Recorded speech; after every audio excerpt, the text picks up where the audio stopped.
everyone, Princess Sarissa here, and it's time for the annual Final Fantasy V 4-job Fiesta. I'm playing this year for Tiny Toad's Rat Rescue. Yep. So, even though I'm in heaven, this event is so important to me that I'm going to be able to play it from heaven and let y'all see what I'm doing. Yep. So, yep, up in heaven we have good game connections, and we can play our games with all our ratty friends up there. But even though we're up here in heaven having lots of fun with all our departed ratty friends and awaiting the day that we meet you all again, we still think about all the ratties left on the earth who still need support and loving homes, just like how y'all gave us on Marty Mouse House Minions. So, once again, playing Final Fantasy V yearly thing. And for those of you who may not be following what it is, basically what it is this game has 22 unique jobs that you can play in as. And that makes the game kind of easy because you can build up a whole bunch of different, strategies and skills and stuff like that to basically beat through like all the bosses. What the Final Fantasy V 4-job Fiesta does is it limits you to only 4 of the jobs. So strategies that you normally would use to make bosses and fights easy, you don't have access to. You're very limited in what you can do. So the point of the jobs Fiesta is just to basically to challenge you to try to get through the game with restricted conditions. So it just makes you have to think of new strategies to play through, and then it tries to make that entertaining for the viewer because they're seeing things that they may not have seen before. So, in this Fiesta, I will be playing as a thief, a berserker, an archer, and then a blue mage. So, it's going to be pretty difficult, I think, especially at the beginning. The thief is a utility class. Berserker only fights, and you can't give it any commands. The archer is kind of a fighter as well, but it doesn't have white magic like the archer class in Final Fantasy III. And the blue mage is a really powerful class, probably one of the best classes in the game, but I won't have access until the very end of the first world. So for a while, I'm not going to have basically any magic to work with, so should be interesting. Well, here we go. It's time to start off the game. So, got a guy coming down here, and he looks like he's going over to this dragon.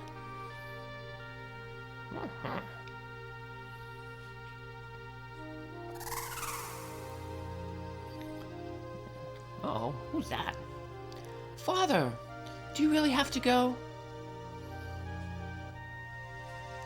You know I do, dear. I need you to protect the castle. Under no circumstances are you allowed to follow me. Do you understand? So, Lena, there is a princess. But, Father, something is wrong with the wind. Because her father is the king.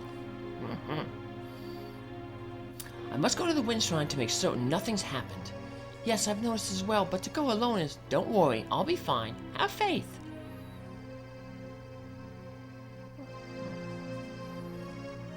Uh-oh. Well, that king should know that. Don't tell princesses what to do. We're a rebellious lot. Yep. I know, because I'm a princess. And I'm a princess because I have a pretty crown. And I also have my nice, pretty, pink princess controller. That pretty pink princess controller you see in the thumbnail to these videos. It matches Lena's hair. I did not have pretty pink hair, though. No, I had white and black fur. That's the color of my hair. Oh, what do we got here? Looks like a bunch of pirates on a ship. And you can tell the pirate there at the front is very important because that pirate has a different sprite than the other pirates. That's how you can tell if somebody's important in a game, if they have a unique sprite. The wind just stopped. And a sprite is basically just the portrait, the portrayal on the screen. So right now, a little spoiler, I've got to hurry. The people that we're seeing are basically going to be our party members in this game. So we've seen 3 of them right now. And the 4th one we actually saw during the beginning there, in that intro. The wind stopped, Father. In the background of Final Fantasy V, it was transparent. We saw this guy riding a yellow bird. That yellow bird is a chocobo. And in Final Fantasy, chocobos are basically like big chickens that also function as horses. What in blazes? This must be the wind crystal. It's spinning around and it just shattered. Luckily it didn't. It shattered up, or else that could have hurt that guy. Hope he's okay. I'm sure the princess is gonna go and try to find out. And I said, there's that chocobo and that guy in blue who was at the intro cutscene there. So, yep, he's going to be our main hero. And in the spirit of the Fiesta, I'll be naming him after the charity that I'm playing for. So, we'll get to name him in just a little bit. But first, what's happening here? Oh, a big rock coming from the sky. Uh-oh.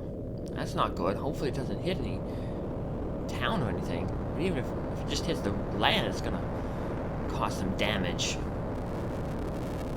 Ooh. So he jumps on the chocobo.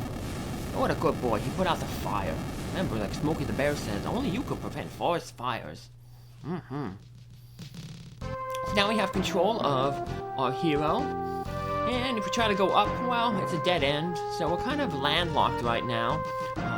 Into this little section, all we can do is go over to the right. And we're going to head to where that meteor crashed down. The Tycoon Meteor. This would be the Tycoon region.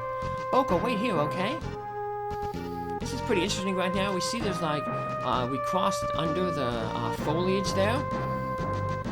So the game's kind of showing you that, you know, there's multiple layers, and sometimes there's hidden paths underneath the top layer.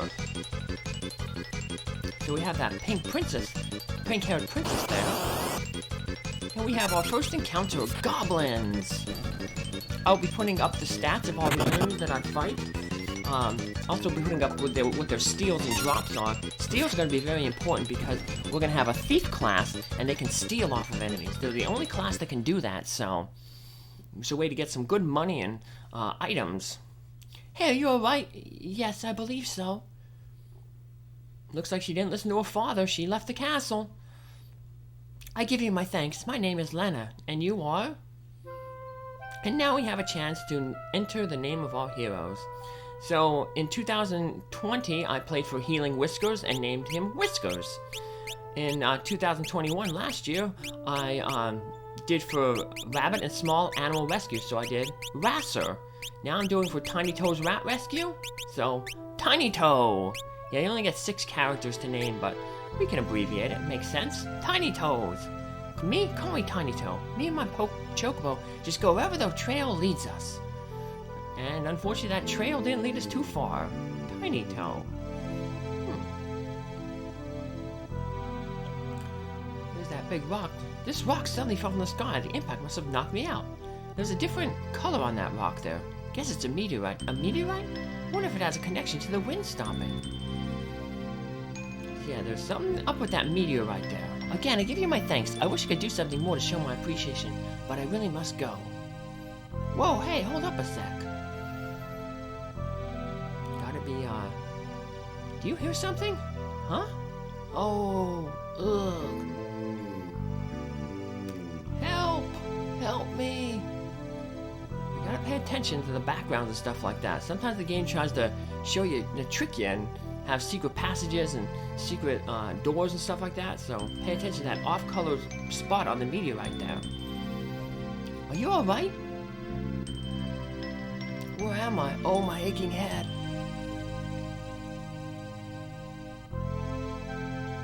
Uh-oh. It's that old man.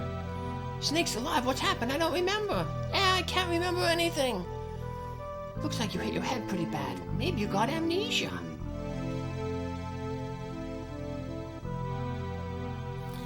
Ooh, something came back to me. My name is Galuf. That's a start. Anything else? Nope, just the name. Other than that, my memory's a blank slate.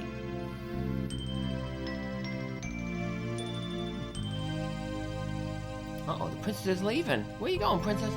I'm very sorry, but you must excuse me. I have no time to waste. Where are you going? I must go to the Wind Shrine. The Wind Shrine? Now that you mention it, I'm pretty sure that's where I was headed. It's decided. I'm going with you. But... Yeah, the Wind Shrine poked him right up. I could never let such a sweet girl go all by her lonesome. Plus, I know I've got to get to that shrine. I feel it in my bones. You got to take me with you. Okay.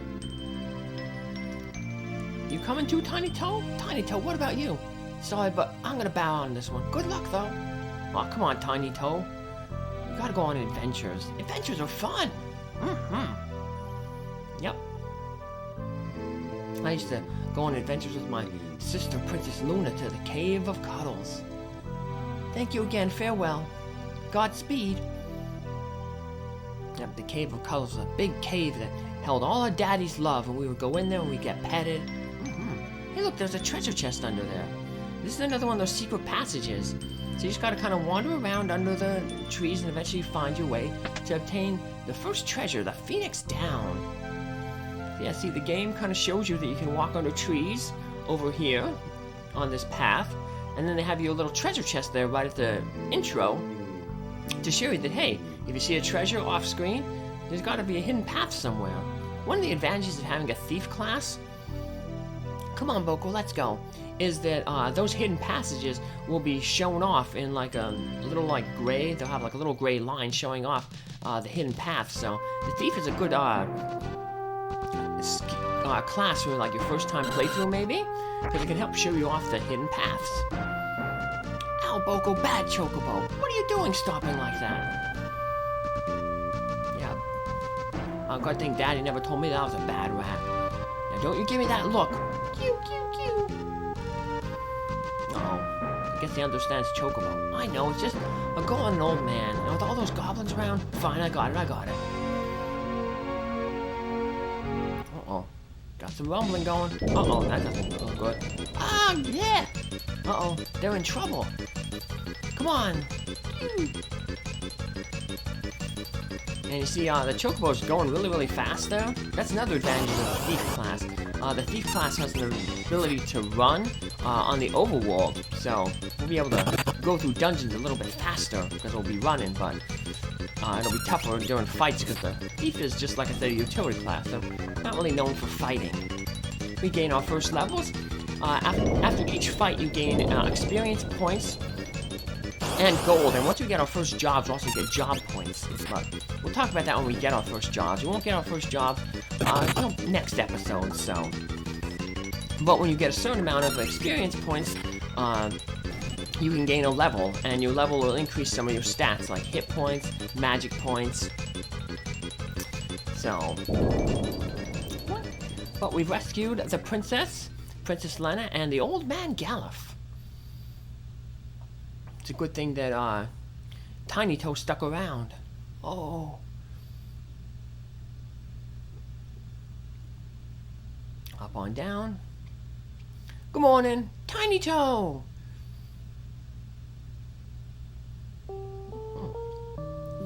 It seems I cannot escape being in your debt. Hey, don't worry about it.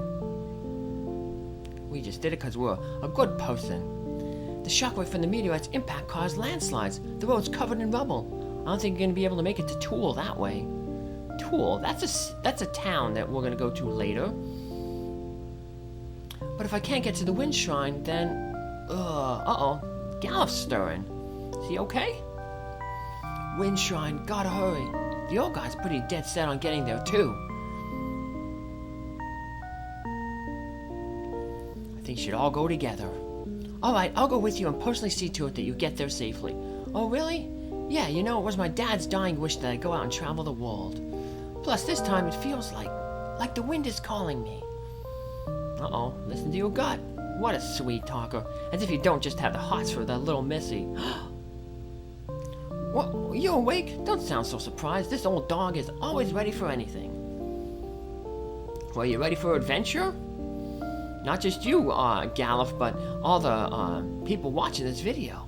Still, if the road is blocked, that makes traveling difficult. We're gonna go on a grand adventure. I hope you stick with it. I won't give up. There must be a way to reach the Wind Shrine. Alright, and we'll find it. Alright, let's ride. Too bad we don't have a dragon to ride like King Tycoon now. Eventually we will get a little dragon to ride. But for now, we'll just have to settle with this chocobo. A big chicken horse, basically. So here's our characters. We look at the stats. The most important one we look at is agility right there. Agility 25. Lena has an agility of 26. And Galuf, he has an agility of 24. Agility determines how fast you act in battle. So what we're going to do is we're going to take off Tiny Toe's sword and give it to Lena. She's going to go the fastest and she can one-hit things with that sword. Galuf doesn't have any weapons. And we're going to trade down the knife down to Tiny Toe. Lena's knife down to Tiny Toe.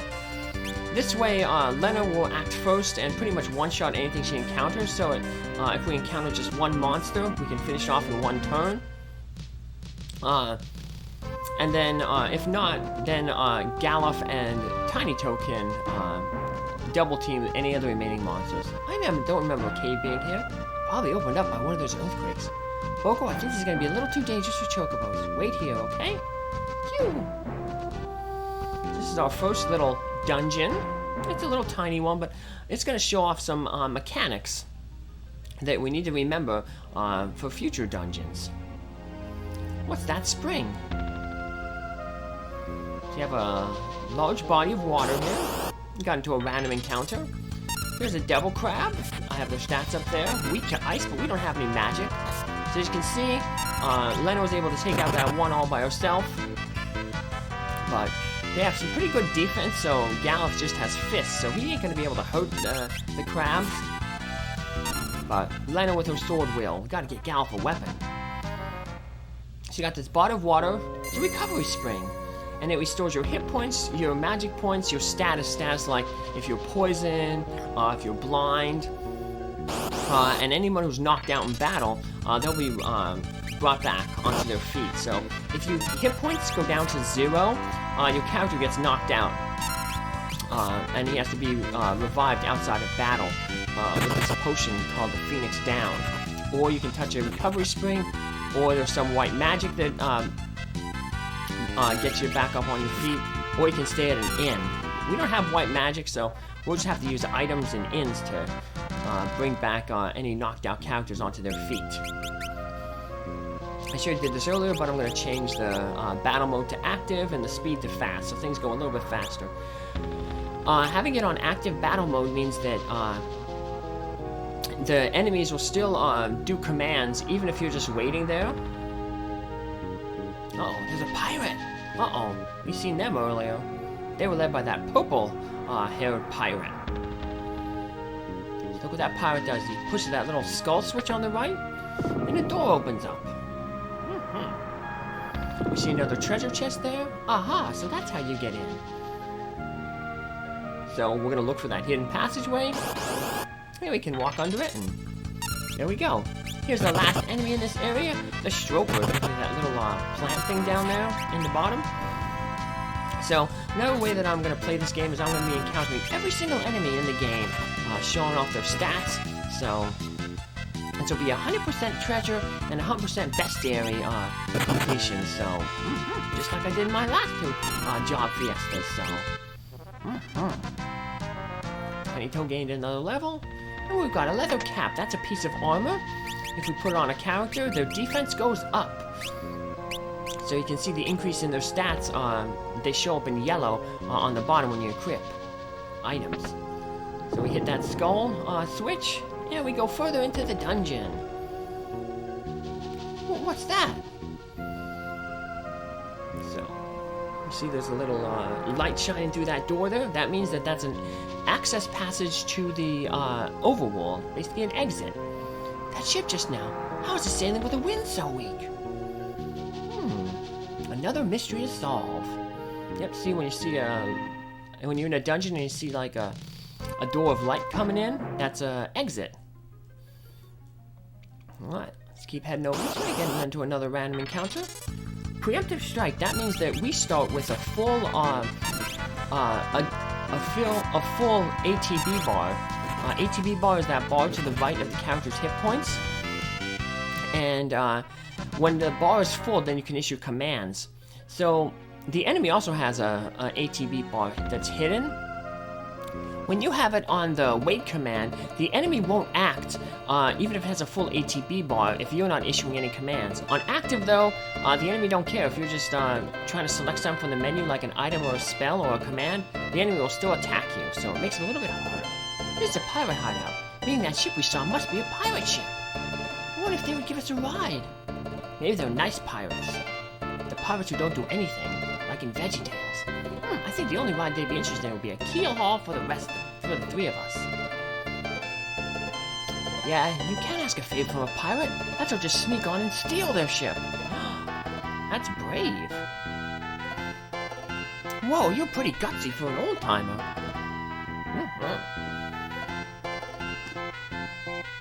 So over here we have a little empty passage. Ooh, we got a little one of those little skull buttons. But unfortunately, we can hit that skull button, but nothing happens right now.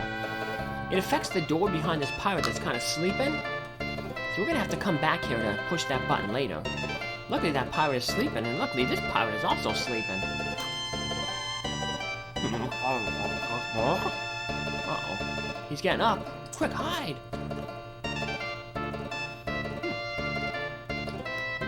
Good thing he didn't sneak too far to look for us.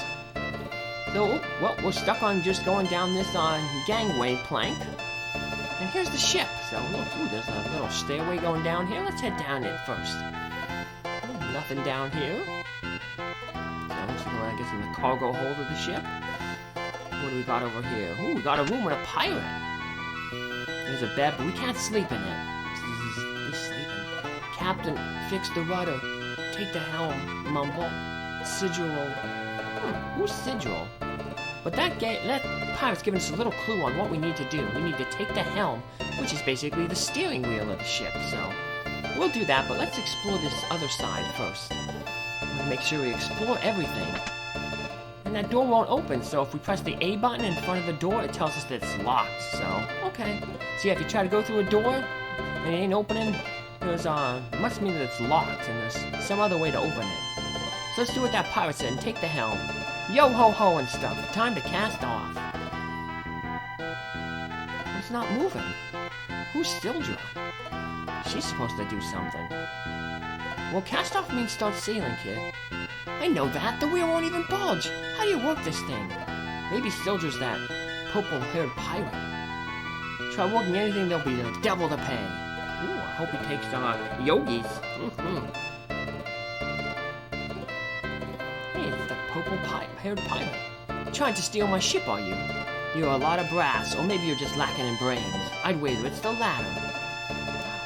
Wait, I'm Princess Lena of Tycoon. Please accept my apologies for attempting to commandeer your ship. A princess? Well, we knew that, but the other ones didn't. Tiny Toe and Gallop didn't. And the pirates probably didn't either, but now they know. Uh-oh. So, this is a formal request from the King of Tycoon. Please allow us to use your vessel. I must get to the wind shrine. My father is in danger. So, Faris must be the purple-haired pirate. Uh-oh, he's laughing. Ooh, the Princess of Tycoon, here on my ship. I'm sure we could fetch a good price for this one. Leave her alone, you degenerate, lecherous, piratey pirate.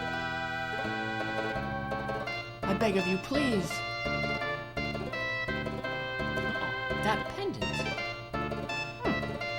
Uh-oh. Faris is thinking. Toss the lot of them into the brig. Aye, aye, Captain. A brig is like a jail for people on your own side. It's like the military has brigs, and pirate ships have brigs, so... Alright, well, we're stuck in the brig. That's behind the locked door that we couldn't get into earlier. Well, this is a fine how do you do. What genius came with the idea to steal a pirate ship anyway? Yeah, we shouldn't try to steal anything until we're thieves. Look in the mirror, Pops. Pops, that's my brother! Oh, my aching head, I can't remember a thing. Yeah. And your amnesia oh so conveniently returns. Yeah, I'm back on Earth. I had a brother named Pops. He's a hairless rat. Still, I can't believe you're really the Princess of Tycoon, Lena. I'm sorry, I didn't intend to keep it a secret. It's not that big of a deal, but if you're the princess, why were you going to the wind shrine all alone? My father is there. He hasn't been gone long when the wind slowed down to almost nothing. I just can't shake that feeling that something terrible is happening. I slipped out alone to head to the shrine. But then that meteorite fell and you know the rest. A rebellious princess. Common trope in Japanese role-playing games or JRPGs. The rebellious princess. We see one in Dragon Warrior 4, Princess Alina. We'll play that game eventually. The hero in that game is going to be Cosmo. Why does the Princess of Tycoon have the same pendant as I do? Another mystery. So we have to wonder what happened to the wind, who is Sildra, and why does the pirate leader and the princess have the same pendant? She said her father's at the wind shrine. So yeah, the game starts off right away with a bunch of mysteries. Good way to get you to want to get you involved in the plot. Time to cast off. We're heading to the wind shrine. But Captain, what about the landlubbers? Untie them. That's a nice pirate. I meant sometime today. Alright, better listen to the leader. There we go. We're free. Woohoo! But why? I reconsider your requests. You can go back into the brig if you'd rather. Pull anchor. We sail for the wind shrine. No, we don't want to go back to the brig. Hey, something wrong with your ears? I hope I don't have to repeat myself. Well? Aye, aye, Captain. So it looks like we got our party of 4. Faris, Lena, Galuf, and Tiny Toe. And that'll be our party basically for the rest of the game. But while our party won't change, our jobs will. And we get jobs from the crystals. But the wind stopped. How can the ship move? Full of curiosity, aren't you, lass? Show us. Something about Sildra. Sildra, come up and say hello.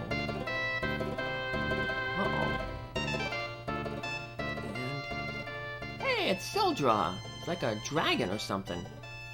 Like Leviathan from Final Fantasy IV. Big sea serpent. Beautiful, isn't she? Sildra and I were raised together. We're close as siblings.